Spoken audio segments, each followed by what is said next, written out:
Hi hello പുതിയൊരു സ്റ്റോറിയിലേക്ക് എല്ലാവർക്കും സ്വാഗതം. അങ്ങനെ രേവതി രാവിലെ തൻ്റെ ജോലികളെല്ലാം തീർത്ത് അമ്പലത്തിലേക്ക് പോകുന്ന വഴിയാണ് അവളെ പരിചയമുള്ള ഒരാളെ കാണുന്നത്.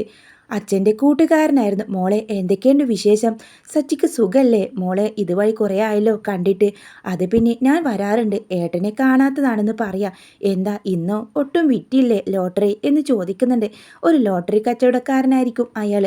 അത് ഇന്നൊന്നും വിറ്റില്ല മോളെ, മോളൊന്ന് എടുക്കണോ? എപ്പോഴാ ഭാഗ്യം നമ്മളെ തിരഞ്ഞു വരാ എന്നറിയില്ല എന്ന് പറയുമ്പോൾ രേവതി, അയ്യോ വേണ്ട, മോളൊന്നെടുക്ക്, ഐശ്വര്യമായിട്ടൊന്നെടുക്ക്.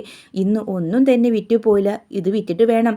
മോൾക്ക് അറിയാമല്ലോ എൻ്റെ ഭാര്യയുടെ അസുഖം, അവൾക്ക് ഇത് വിറ്റിട്ട് വേണം അവൾക്കുള്ള മരുന്ന് വാങ്ങിക്കാനെന്ന് പറയാ. ഇത് കേട്ട രേവതിക്ക് സങ്കടാവുന്നുണ്ട്. എന്നാലേ ഐശ്വര്യമായിട്ട് എനിക്കൊന്ന് തന്നേക്ക്, ഇത് ഞാൻ എടുക്കുന്നത് ലോട്ടറി എടുക്കുമെന്ന പ്രതീക്ഷയിലൊന്നല്ല കേട്ടോ, ഏട്ടനെ സഹായിക്കാൻ വേണ്ടി മാത്രമാണ് ചേട്ടാ എന്ന് പറയുന്നത്. അതെനിക്കറിയാലോ മോളെ, എന്നാലും മോളുടെ മനസ്സ് പോലെ തന്നെ മോൾക്ക് ഈ ലോട്ടറി അടിക്കട്ടെ എന്ന് പറഞ്ഞുകൊണ്ടാണ് അയാൾ അവൾക്ക് ലോട്ടറി കൊടുക്കുന്നത്. അവളത് വായിച്ചു നോക്കിയപ്പോൾ, എന്താ ഇത് 2 കോടിയുടെ ലോട്ടറി ആണല്ലോ, ഇത് അടിച്ചാൽ രക്ഷപ്പെട്ടല്ലേ? അതേ മോളെ, മോൾക്ക് ഭാഗ്യമുണ്ടെങ്കിൽ, മോളുടെ സമയം തെളിഞ്ഞിട്ടുണ്ടെങ്കിൽ ഉറപ്പായിട്ട് ഇത് മോൾക്ക് അടിക്കും എന്ന് പറയുന്നുണ്ട്. അങ്ങനെ തുകയൊക്കെ കൊടുക്കുന്നുണ്ട് കേട്ടോ. അതിൻ്റെ കാശൊക്കെ കൊടുത്തിട്ട് അവൾ അത് പേഴ്സിലും വെച്ചുകൊണ്ട് വരാം. നമുക്കൊക്കെ എപ്പോൾ ലോട്ടറി അടിക്കാനാണ്, ഇതൊന്നും ഒരിക്കലും നടക്കാൻ പോകുന്നില്ല. അങ്ങനെയാണെങ്കിൽ ആ വീട്ടിൽ എനിക്ക് എൻ്റെ അമ്മായിമ്മ തന്നെ മനസ്സിലാക്കിയേനെ, ഇങ്ങനെ ഒരു ജീവിതം ഉണ്ടാവില്ലായിരുന്നു എന്ന് പറഞ്ഞുകൊണ്ട് തന്നെ രേവതി ആ ഒരു ലോട്ടറി ബാഗിലും വെച്ചുകൊണ്ട് തന്നെ തിരികെ പോകുന്നുണ്ട്. അങ്ങനെ പിറ്റേ ദിവസവും രേവതിക്കാണെങ്കിൽ ആ ലോട്ടറിയുടെ കാര്യം പോലും ഓർമ്മയില്ല കേട്ടോ. അങ്ങനെ ആ ആൾ, ലോട്ടറി വിറ്റ ആൾ പിറ്റേ ദിവസം രാവിലെ തന്നെ വരുന്നുണ്ട്. രേവതി കുഞ്ഞെ എന്നും വിളിച്ചുകൊണ്ടാണ്. അപ്പോഴാണ് അവിടേക്ക് ചന്ദ്ര വന്നത്. ആരാ, എന്ത് വേണം? അല്ല, ഇത് രേവതി കുഞ്ഞിൻ്റെ വീടല്ലേ? രേവതി കുഞ്ഞിൻ്റെ വീടോ? ഇത് എൻ്റെ വീടാ, എൻ്റെ അച്ഛൻ എനിക്ക് ഉണ്ടാക്കി തന്ന വീടാണ്. അല്ല, ഇവിടുത്തെ ആളല്ലേ രേവതിയെ വിവാഹം കഴിച്ചത്? അവൾ ഇവിടെ ഇല്ലേ എന്നാ ചോദിച്ചത്. അവൾ അവിടെയൊക്കെ കാണും. നിങ്ങളാരാ, എന്താ വേണം? ഞാനേ ഇന്നലെ മോൾ എൻ്റെ കയ്യിൽ നിന്ന് ഒരു ലോട്ടറി എടുത്തിരുന്നു, അവൾക്കാ ലോട്ടറി അടിച്ചത്. എന്ത്, അവൾക്ക് ലോട്ടറി അടിച്ചെന്നോ? ചന്ദ്ര ആകെ മേയിച്ചു പോണേ. നിങ്ങൾ എന്തൊക്കെയാ പറയുന്നത്? അവൾക്ക് ലോട്ടറി ഒന്നും അടിക്കാൻ പോകുന്നില്ല. സത്യം, ഇന്നലെ അവൾ എൻ്റെ കയ്യിൽ നിന്നാണ് ലോട്ടറി എടുത്തത്, അത് അവൾക്ക് അടിച്ചും ചെയ്തു. അവളെ ഫോൺ നമ്പറൊന്നും എൻ്റെ കയ്യിലില്ല, അത് നേരിട്ട് പറയാനാണ് ഞാൻ ഇങ്ങോട്ട് വന്നത്. എന്നെ സഹായിക്കാനാണ് അവൾ ലോട്ടറി എടുത്തത്. അടിക്കുമെന്നൊരു പ്രതീക്ഷയൊന്നും അവൾക്കില്ലായിരുന്നു. ഇപ്പോൾ ഈ സന്തോഷം എനിക്ക് നേരിട്ട് പറയണമെന്ന് തോന്നി, അങ്ങനെയാണ് വന്നത്. പെട്ടെന്ന് തന്നെ അത് മാറാനുള്ള ഓഫീസിലെത്തണം എന്നൊക്കെ ഇയാൾ പറയുന്നുണ്ട്. ഇത് കേട്ടതും ചന്ദ്ര ചോദിച്ചു, എത്രയാ അവൾക്ക് ലോട്ടറി അടിച്ചത് എന്ന് വീർപ്പുമുട്ടലോട് ചോദിക്കുക. എത്രയെന്നോ? 1-ാം നമ്പർ തന്നെയാണ് അടിച്ചത്, ഫസ്റ്റ് പ്രൈസ് 2 കോടി രൂപ. ഇത് കേട്ടതും ചന്ദ്രയുടെ ബോധം അങ്ങ് പോവാണ് കേട്ടോ. അയ്യോ ചന്ദ്ര മാഡം ഒന്ന് എണീക്കെന്ന് പറയുന്നുണ്ട്. അപ്പോഴേക്കും അവിടേക്ക് ശ്രുതി വരുന്നുണ്ട്. മോളെ, മോളുടെ അമ്മ ബോധം കേട്ട് കുറച്ച് വെള്ളം തളിക്കെന്ന് പറയണേ. അധികം പ്രശ്നമൊന്നുമില്ല, ഒരു ന്യൂസ് കേട്ടപ്പോൾ ബോധം കെട്ടതാണെന്ന് പറയുന്നുണ്ട്. അങ്ങനെ മുഖത്ത് വെള്ളം ഒഴിക്കുമ്പോൾ ചന്ദ്ര ബോധം വരുന്നുണ്ട് കേട്ടോ. ശ്രുതിയെ തട്ടി മാറ്റിക്കൊണ്ട് തന്നെ, മോളെ രേവതി എന്ന് പറഞ്ഞുകൊണ്ട് തന്നെ മോളെയൊക്കെ ആയിട്ടോ രേവതിയെ വിളിക്കാണ്. അവൾക്ക് 2 കോടി രൂപ ലോട്ടറി അടിച്ചെന്ന് കേട്ടപ്പോൾ ചന്ദ്രമതിയുടെ സ്വഭാവം ആകെ പെട്ടെന്ന് ചേഞ്ച് ആയിട്ടോ. അപ്പോൾ രേവതി തന്നെ, എന്തൊരു അത്ഭുതം, എന്നെ മോളെന്ന് വിളിക്കും. മോളെ, നിന്നെ കാണാൻ ഒരാൾ വന്നിട്ടുണ്ട്, നിൻ്റെ അച്ഛൻ്റെ കൂട്ടുകാരനെന്നാ പറഞ്ഞത്. എന്നെ കാണാനോ? അതേ മോളെ എന്ന് ചന്ദ്രമതി പറയുന്നുണ്ട്. അമ്മയ്ക്ക് ഇതെന്ത് പറ്റി, എന്നെ മോളേക്ക് വിളിക്കാൻ മാത്രം? ഓ, എന്താ ആരാ വന്നിട്ടുള്ളത്? അപ്പോഴാണ് അവൾ ലോട്ടറി വിൽക്കുന്ന ദാസപ്പൻ ചേട്ടനെ പുറത്തേക്ക് കണ്ടത്. എന്താ ദാസപ്പൻ ചേട്ടാ, എന്താ വന്നത്? അത് പിന്നെ മോൾക്ക് ലോട്ടറി അടിച്ച് 2 കോടി രൂപ. ഇത് കേട്ടതും രേവതിയും അത്ഭുതപ്പെട്ടു. എന്ത് 2 കോടി രൂപയോ? അതെ, മോൾക്ക് തന്നെ ലോട്ടറി, മോള് പെട്ടെന്ന് വന്നേ എന്ന് പറയാം. ഈ സമയം ചന്ദ്ര രേവതിക്കരികിലേക്ക് വന്ന്, വാ പെട്ടെന്ന് നമുക്ക് പോയാലോ? അല്ലമ്മേ, ഞാൻ പെട്ടെന്ന് സച്ചേട്ടനോട് പറയാതെ ഇതൊന്നും അങ്ങനെ അവനോട് പറയേണ്ട ഒരാവശ്യമില്ല, നീ വാ നമുക്ക് പോവാം എന്ന് പറയാട്ടോ. നിന്ന് നിൽപ്പിൽ തന്നെയാണ് ചന്ദ്രമതി കാല് മാറിയത്. അപ്പോൾ സച്ചി അങ്ങോട്ട് വരും. അപ്പോൾ സച്ചിയോടും ദാസപ്പേട്ട ഇത് പറയട്ടോ, എന്ത് ഇവൾക്ക് ലോട്ടറി അടിച്ചെന്നോ? എവിടെ ആ ലോട്ടറി, നീ എവിടെ വെച്ചിട്ടുള്ളത്? അങ്ങനെ രേവതി ആ ലോട്ടറിക്കായി തിരയാണെങ്കിലും അവിടെ ഒന്നും കാണുന്നില്ല കേട്ടോ. ചന്ദ്രയും തിരയാൻ കൂടുന്നുണ്ട്. ഒടുവിൽ അവൾ ആ ലോട്ടറി വെച്ച സ്ഥലം കണ്ടുപിടിക്കുന്നുണ്ട്. അവളുടെ പേഴ്സ് കാണാതായതായിരിക്കും, ബെഡിൻ്റെ അടിയിലായിരിക്കും കേട്ടോ. അങ്ങനെ അത് എടുത്തോടെ തന്നെ, ഇത് 2 കോടി നിന്നെ കഴിച്ചു, എനിക്ക് വിശ്വസിക്കാനാവുന്നില്ല. അവിടെ ആകെപ്പാടെ എല്ലാവരും അറിഞ്ഞു കാണും കേട്ടോ.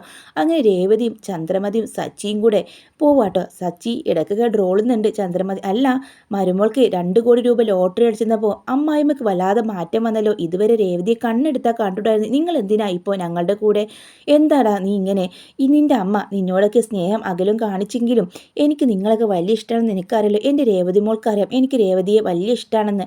പെട്ടെന്നാട്ടോ ചന്ദ്രയുടെ കാല് മാറിയത്. ശ്രുതിയൊന്നും ഒരു മെയിൻറ്റ് പോലും ചെയ്യുന്നില്ല. അങ്ങനെ 3 പേരും കൂടെ പോയിട്ട് 2 കോടി രൂപ വാങ്ങുന്നുണ്ട്.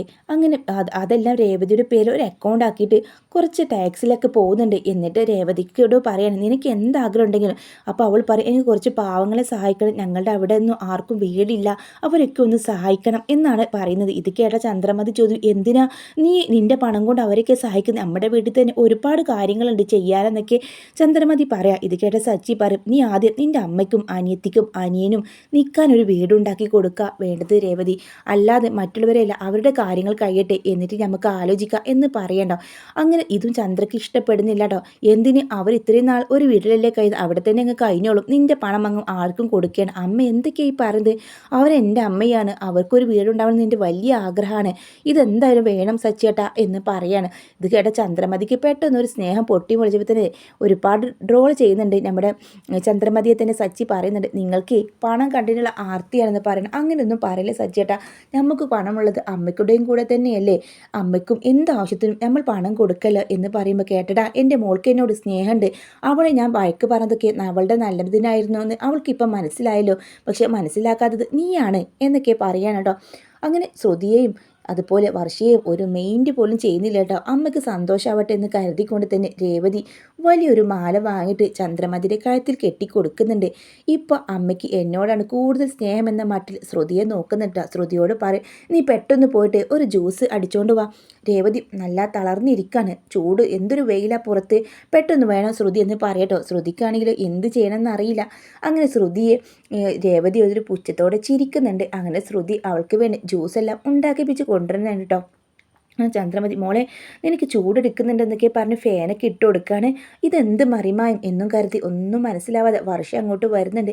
അല്ല എപ്പോഴാണ് ചേച്ചിയെ അമ്മ സ്നേഹിച്ച് തുടങ്ങിയത്, ഇങ്ങനെയൊക്കെ ഞാൻ ആദ്യമായിട്ടാണ് കാണുന്നത്, നിനക്ക് എന്തറിയാം മോളെ, എനിക്ക് എല്ലാവരോടും നിങ്ങളെല്ലാവരോടും ഇഷ്ടമാണ്, സ്നേഹമാണ്, അത് നിങ്ങളൊക്കെ മനസ്സിലാക്കാൻ വൈകിയെന്ന് മാത്രം വഴക്ക് പറയും, സ്വന്തം അമ്മമാർ അങ്ങനെ വഴക്ക് പറയില്ലേ. ഇത് കേട്ട സച്ചി തലകുലുക്കി ആഹാ എനിക്ക് മനസ്സിലായി, 2 കോടി വന്നപ്പോൾ അമ്മയ്ക്ക് സ്നേഹം വന്നു എന്നൊക്കെ പറഞ്ഞുകൊണ്ട് പാട്ട് പാടുകയാണ് കേട്ടോ. ഇത് കേട്ട സച്ചിയേട്ടാ ഒന്നും മിണ്ടാതിരിക്കുമെന്ന് പറയുന്നത്. അങ്ങനെ സച്ചിയെ രവീന്ദ്ര അവിടുന്ന് പിടിച്ചു വലിച്ചുകൊണ്ട് കൊണ്ടുപോകുന്നുണ്ട് കേട്ടോ. അവിടെ ഒരു വഴക്ക് വേണ്ടെന്ന് കരുതി. അങ്ങനെ ചന്ദ്രമതി സ്നേഹം കൊണ്ട് മൂടണം. ആ 2 കോടി രൂപ കണ്ടതും ചന്ദ്രമതി രേവതിയെ സ്നേഹം കൊണ്ട് മൂടണം കേട്ടോ. പിന്നെ ആ കാശ് ശ്രുതി തന്നെ അടിച്ചു മാറ്റി കൊണ്ടുപോകുന്നുണ്ട്. അങ്ങനെ അതോടുകൂടെ തന്നെ സച്ചി അങ്ങ് വയലൻ്റ് ആകുകയും സച്ചി അവന് കാരണം പുകയ്ക്കും ആ കാശ് ശ്രുതിയുടെ കയ്യിൽ നിന്ന് നഷ്ടപ്പെടുകയൊക്കെ ചെയ്യുന്നുണ്ട് കേട്ടോ. അങ്ങനെ ഒരു കിടലിന് എപ്പിസോഡാണ്. വീണ്ടും സച്ചിയും രേവതിയും ദരിദ്രത്തിലേക്ക് തന്നെ വരാം. പക്ഷേ അവരുടെ സമയം തെളിഞ്ഞെന്ന് പറയാം. അവർ പിന്നെ ആ ഒരു വീട്ടിൽ നിന്ന് ഇറങ്ങിപ്പോവുകയും അവർക്ക് നല്ല പൂക്കടൊക്കെ വെച്ചിട്ട് പല ബിസിനസ്സൊക്കെ ഉണ്ടാവുന്നുണ്ട് രേവതിക്ക്. അതേപോലെ സച്ചിക്കും പല ടാക്സി കാറുകൾ സച്ചിയുടെ പേരിൽ അവിടെയൊക്കെ ഓടുകയൊക്കെ ചെയ്യുന്നുണ്ട്. അതോടുകൂടി അവരുടെ അവസ്ഥ മാറി അവർ നല്ലൊരു സമ്പന്നനാകുന്നുണ്ട് കേട്ടോ. ഒടുവിൽ ചന്ദ്രമതിക്ക് ഈ കൂട്ടായിട്ട് തന്നെ രേവതി തന്നെ ഉണ്ടാകുകയുള്ളൂ, മറ്റാരും തന്നെ ഉണ്ടാവുന്നില്ല. അങ്ങനെ ഒരു കിടലൻ എപ്പിസോഡൊക്കെ നമുക്ക് ഈ ചെമ്പനീർ പൂവിൽ പ്രതീക്ഷിക്കാം. വീഡിയോ ഇഷ്ടമാണെങ്കിൽ ലൈക്ക് ചെയ്യുക, ചാനൽ സബ്സ്ക്രൈബ് സപ്പോർട്ട് ചെയ്യണേ.